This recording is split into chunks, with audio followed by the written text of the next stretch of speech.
All right, guys, here we go. Let's stay sharp. Your friends are really good gamers. Huge attacker spotted behind the tree. That's you. Got him. And you're no slouch either. Okay, John, there's a green bonus block. It's all yours. It's right behind you. But if your slow upload speeds freeze the game because you have cable... John, attacker to your right. To your right. And you end up succumbing to hordes of marauding robo-bunnies. John, stop standing there. Run! Can't move. You're not a bad gamer. You just need better internet. John, we told you to get AT&T Fiber. Way to go, John. Nice one, dude. With 20 times faster upload speeds, AT&T Fiber delivers a faster internet experience than cable. Get AT&T Fiber with unlimited internet data included. No annual contract. Limited availability in select areas. Call 1-877-ONLY-ATT. Speeds not guaranteed and vary based on combined up and download speeds versus major cable providers' 1 gig service with uploads of 35 megabits per second. Restrictions apply. Check availability at att.com/getfiber. Today's the day to save big and drive home a new Toyota. With huge factory cash back, like $3,500 back on a new 2020 Avalon, $3,000 back on Camry Hybrid, $1,750 back on Sienna, Highlander, and Highlander Hybrid, $1,500 on Camry. So hurry in today and you can save big on many of the most popular Toyota models. Must take delivery from 2020 new car dealer stock by midnight November 2nd. We make it easy. Toyota, let's go places. Hello, everyone, and welcome to the Jeffrey Epstein Show. I'm your host, Bobbycapucci, and this is a morning update. Today, the Netflix documentary Filthy Rich comes out, so as soon as I'm done recording this segment, I will be going to watch it in its entirety. Then, later on tonight, I'll be jumping on a roundtable format podcast with Jen and Lisa from the Prince and the Pervert podcast, and we'll be breaking down everything that we saw within the documentary. Also, we'll try and add some context, and we'll try and fill in the gaps if things were missed.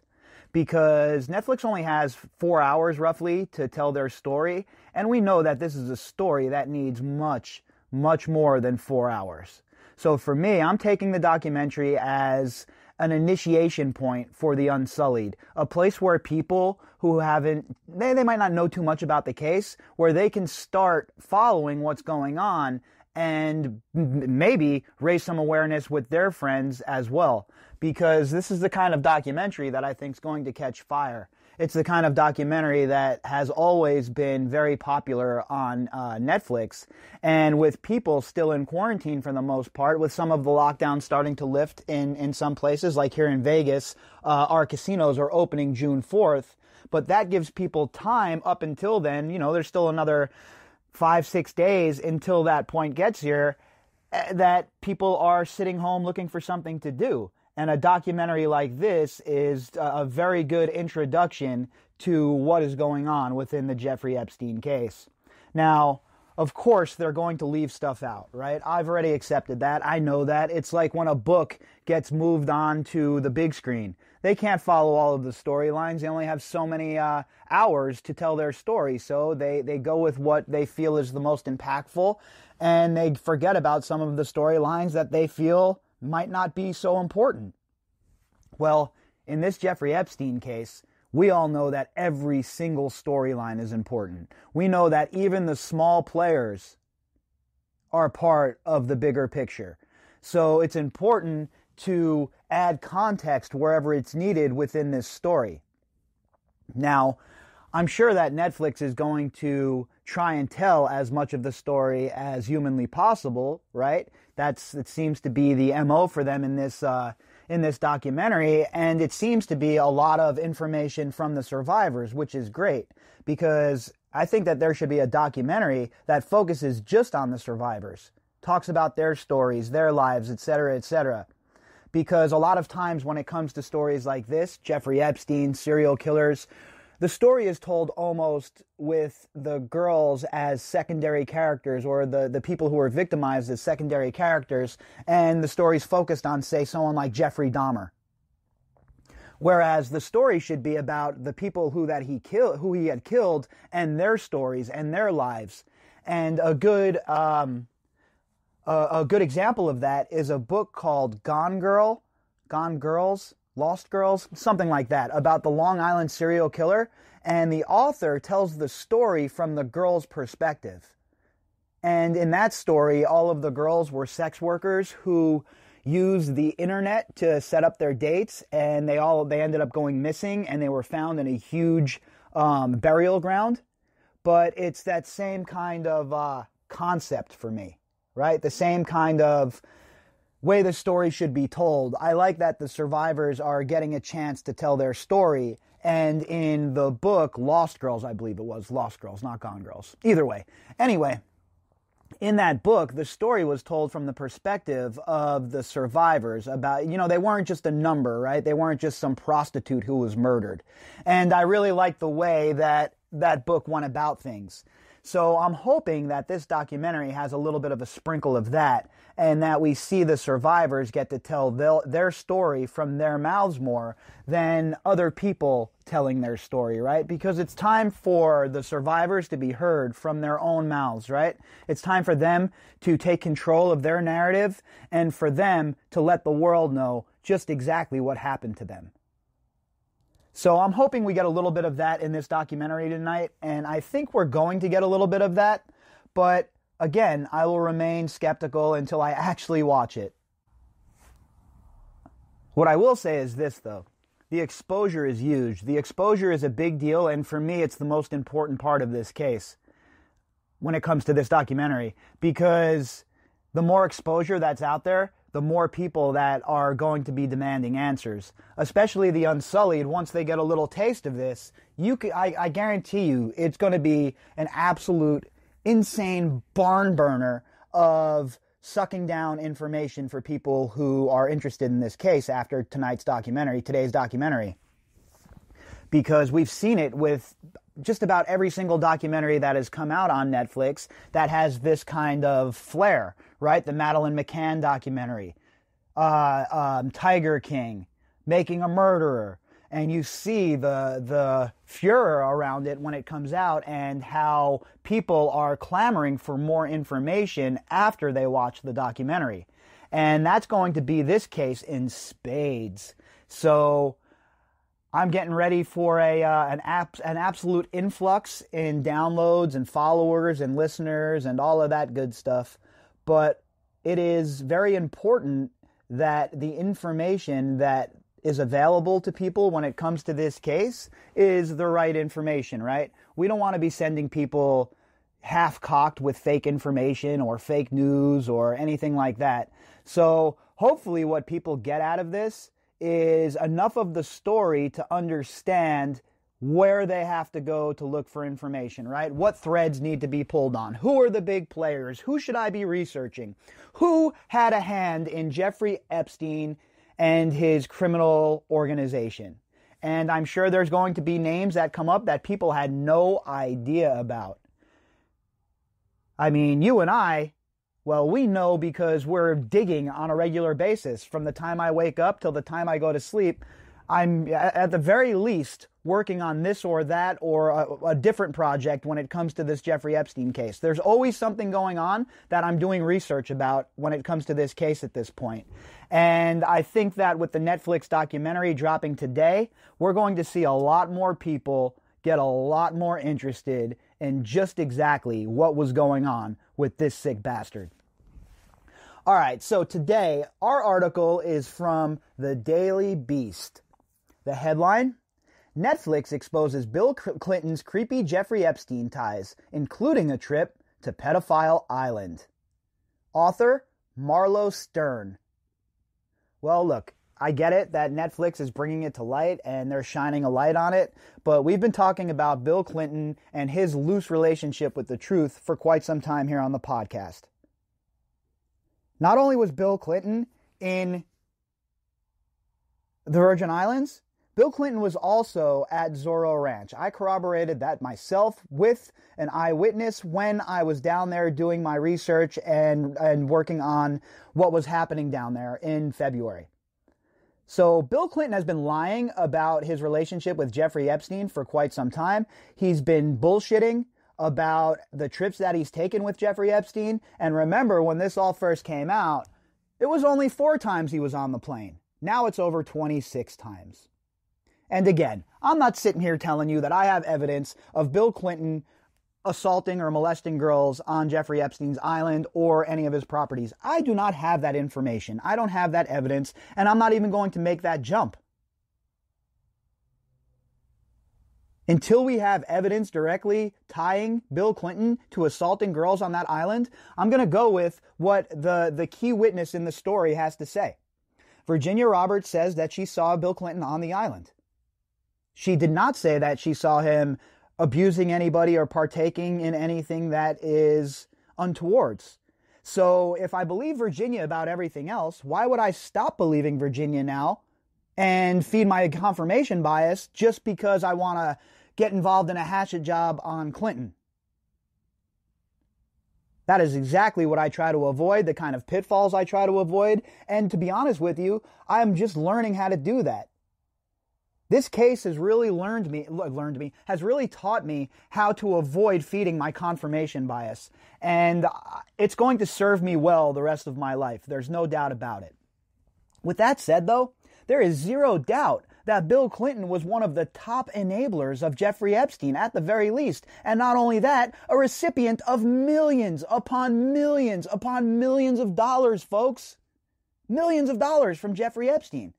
The Clinton Global Initiative, the Clinton Foundation.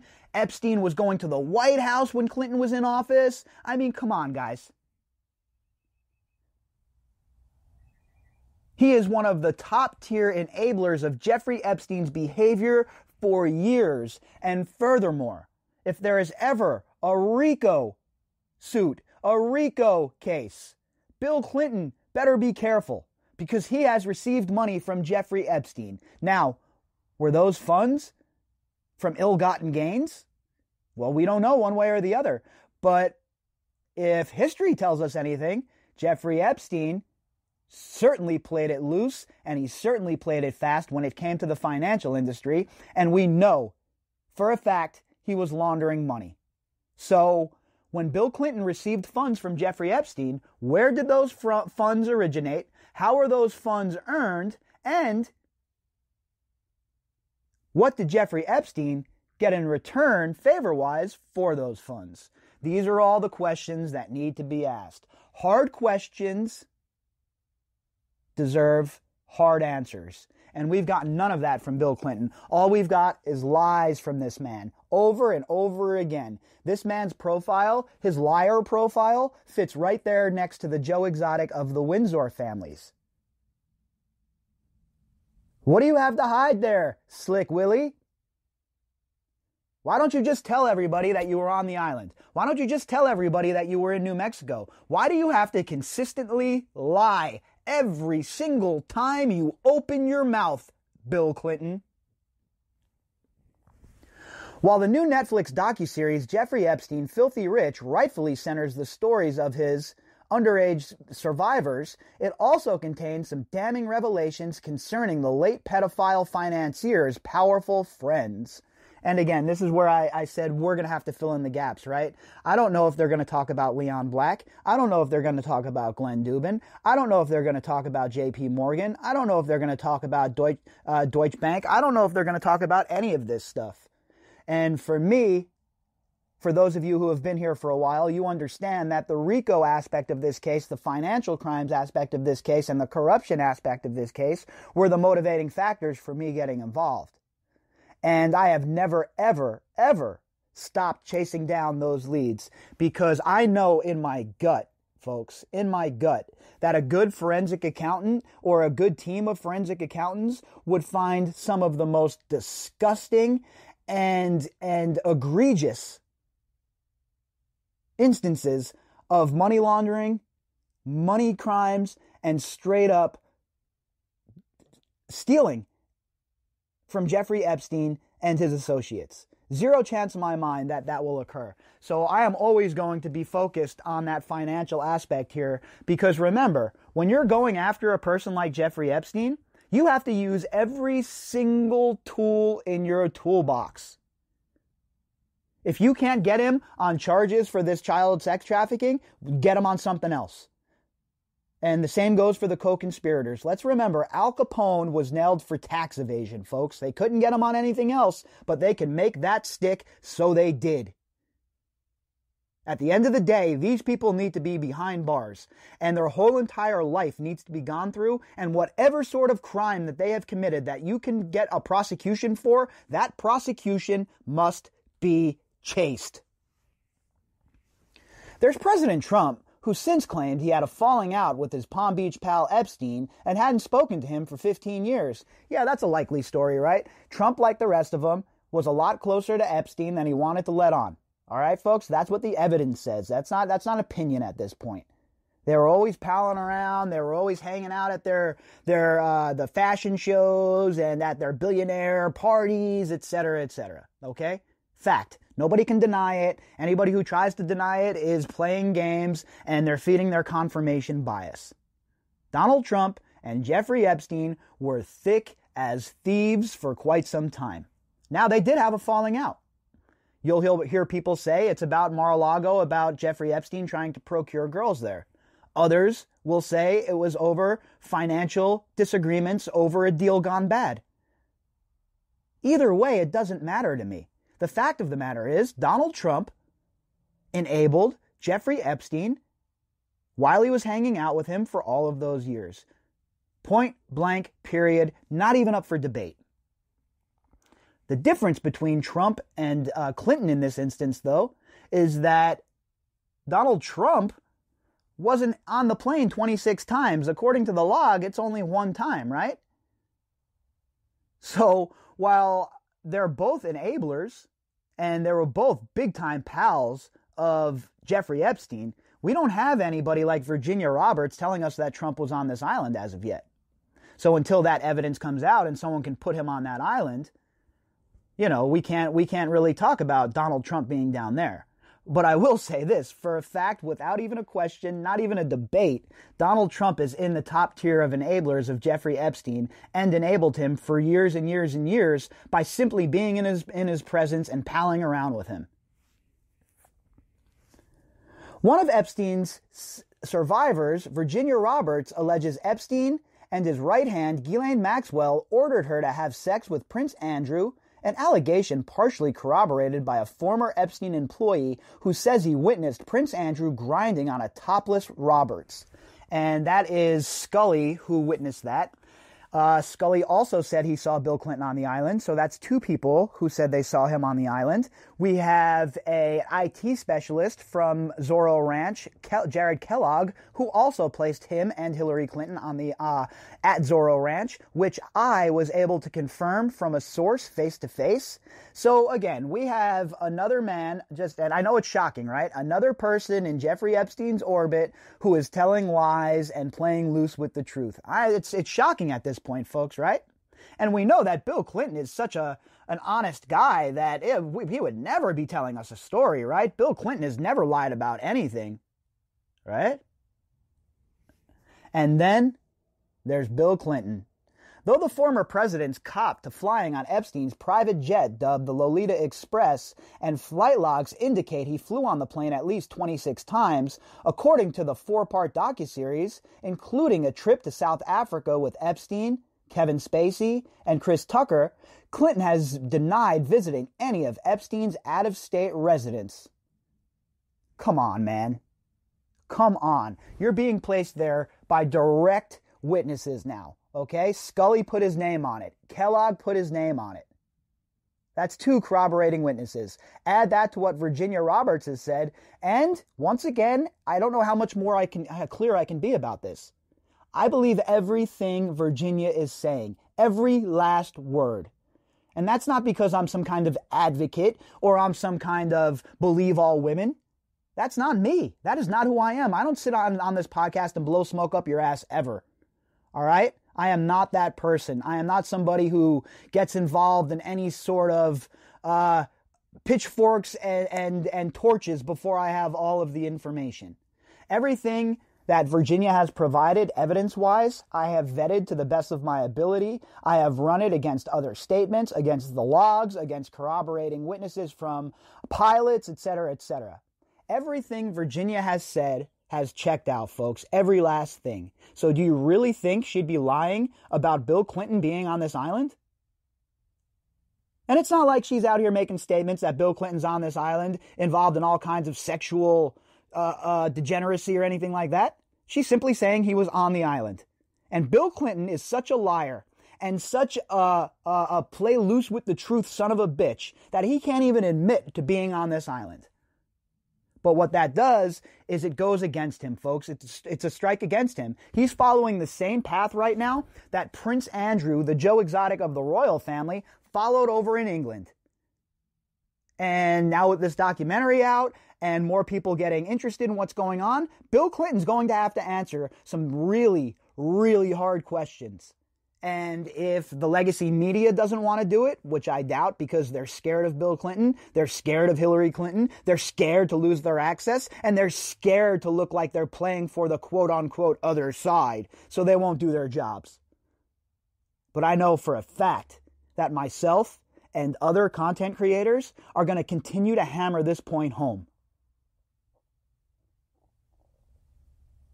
Bill Clinton is an absolute and utter liar. He needs to be brought under oath, and he needs to answer some questions. He's not spoken to Epstein in well over a decade, and he has never been to Little St. James Island, lie, Epstein's ranch in New Mexico, lie, or his residence in Florida. Clinton's press secretary said in a statement, "I can't talk about Florida. I don't know if Bill Clinton was ever in Florida. I do not know. I haven't heard one way or the other. I might have missed it. He might have been, but I have never heard that he was in Palm Beach. But I will tell you this. I know, look, the source that I have in New Mexico is ironclad, okay? The source I have in New Mexico is ironclad. And that source unequivocally told me that Bill Clinton and Hillary Clinton were both at Zorro Ranch. Now, that doesn't mean they were there partaking in whatever was going on, right? I don't have evidence to prove any of that.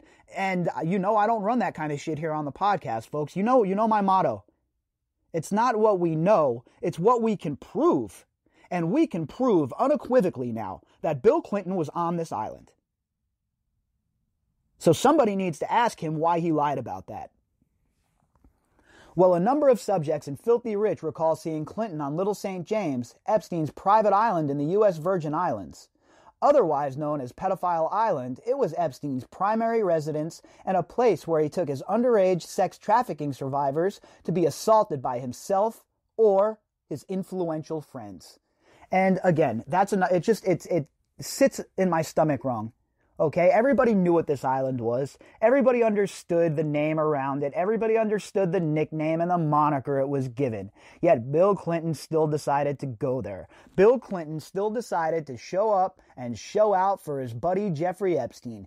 Bill Clinton decided it was still a good idea to go to the island and enable his buddy Jeffrey Epstein to continue his reign of terror.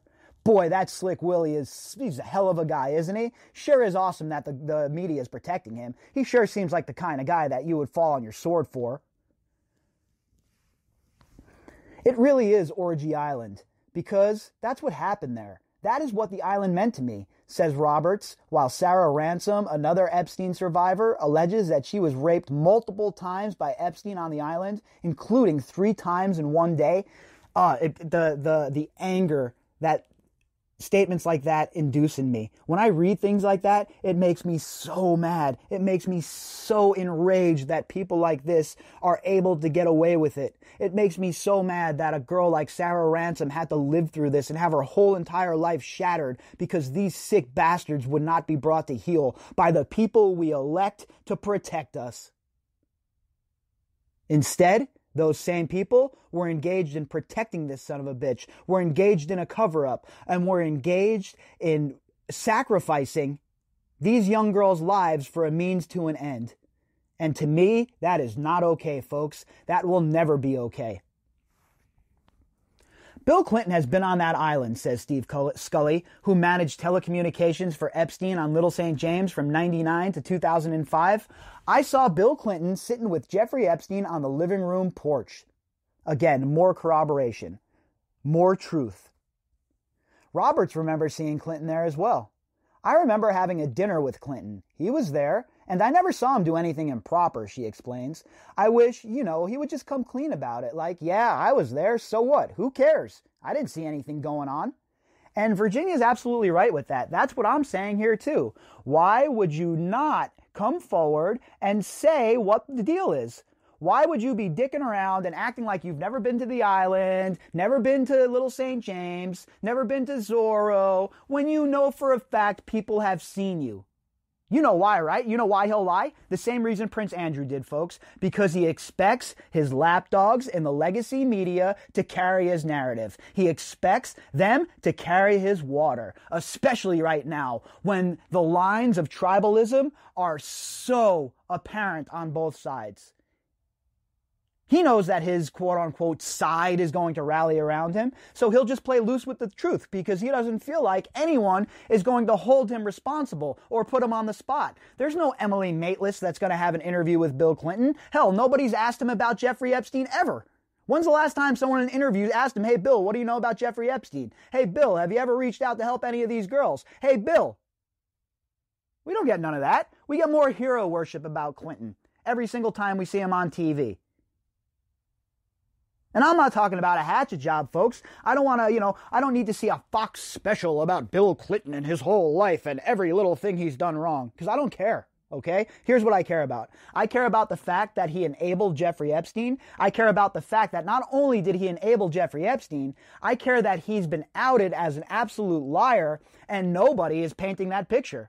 Well, guess what?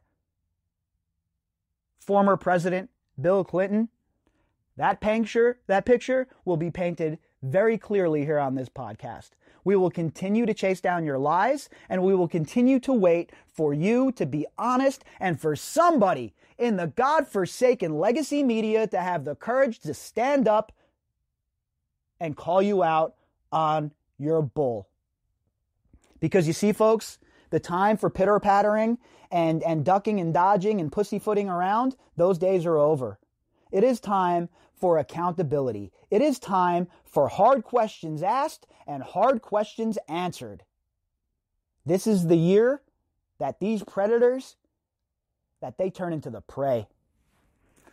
All right, folks, later on tonight, I will be back with Jen, Lisa, and I believe their friend Rachel O'Brien as well will be joining us. I believe Rachel is a comedian. I'm not too familiar with her work, but I'm going to check it out tonight because any friend of Jen and Lisa's is certainly a friend of mine.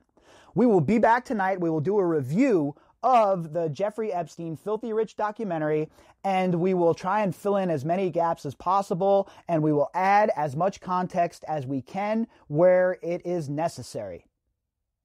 I hope everybody is going to watch that documentary today. And if you're looking to talk about it, you want to throw some ideas off of me, you catch something in there that you think is important, please shoot me an email. Nothing is too small evidence-wise, right? Anything you can think of that, you think is pertinent to the case, even if you think I know about it already, shoot me the evidence. Because look, it is not me, folks. It is we. And if we all continue to work together, you folks feeding us information, feeding us leads, doing research, and us vocalizing the anger amongst the community and the demand for justice from the community, then it's going to be real hard for them to not get this ball rolling and to chase these people down and bring them to justice. So after you folks watch the documentary today and any other day, if you have any sort of lead or article that you think is important, shoot it on over to me. Even if you think it's something I've read or something I've discussed, it does not matter. Shoot it over. Every bit of information is important, and I value all of your contributions more than you can ever imagine. So I'm going to get at it. I'm going to go watch this documentary, sequester myself in my bedroom, shove some Egg McMuffins down my fat yap, take some notes, and prepare for tonight's review. All right, everybody, I appreciate you all along this crazy ride we've been on since August was my first my first podcast, and you can see for those first few podcasts how we were bumbling around, myself and Lee, not really having a full grasp of the case yet, right? Just, I had a whole different opinion of this case going in, and you can see how my opinion of this case has morphed over time. If you have listened from the very beginning, I came into this case thinking one thing, and now I know something completely different. So I hope that everybody who has been following this case is going to watch this documentary today. If you have access to Netflix, I highly suggest you do it. And then afterwards, shoot me some email and let me know what you think. All right, everybody, if you'd like to contact me, you could do that at bobbycapucci@protonmail.com. That's BOBBYCAPUCCI@protonmail.com. You can also find me on Twitter at BOBBY_CAPUCCI at Twitter. All right, everybody, until later on, I hope you all enjoy your Wednesday. Today's the day to save big and drive home a new Toyota. With huge factory cash back, like $3,500 back on a new 2020 Avalon, $3,000 back on Camry Hybrid, $1,750 back on Sienna, Highlander, and Highlander Hybrid, $1,500 on Camry. So hurry in today and you can save big on many of the most popular Toyota models. Must take delivery from 2020 new car dealer stock by midnight November 2nd. We make it easy. Toyota, let's go places. 911, what's your emergency? Una camioneta que se cruzan las vías y el tren. Ay, Dios mío. Señora, ¿me estás diciendo que un tren le pegó a una camioneta? Sí, yo pensé que alcanzaría a cruzar, ellos iban rápido, creo, y después... Ay, Dios mío, qué horror. No puedes saber a qué velocidad viene un tren. Por eso están los señalamientos de advertencia. Obedécelos. Alto, el tren no para. Mensaje de Netza.